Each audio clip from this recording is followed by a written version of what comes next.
નમસ્કાર દર્શક મિત્રો, આપ જોઈ રહ્યા છો ગિરનાર અવાજ ન્યૂઝ. જોઈએ આજના મહત્વના સમાચાર. ગીર ગઢડાથી ભાવેશ પરમારનો રિપોર્ટ.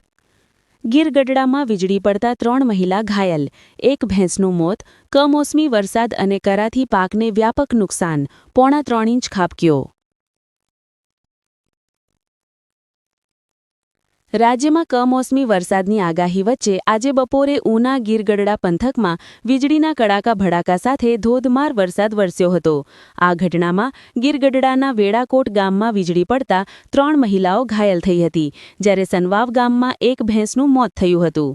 વેડાકોટ ગામના જોરુભાઈ કરસનભાઈ મોરાશિયાની વાડીમાં કામ કરી રહેલી જલ્પાબેન રામસિંહભાઈ ખાડિયા, કાળવીબેન ધીરુભાઈ મોરાશિયા અને જીજ્ઞાબેન રામજીભાઈ પરમાર વીજળીની ઝપેટમાં આવી ગઈ હતી.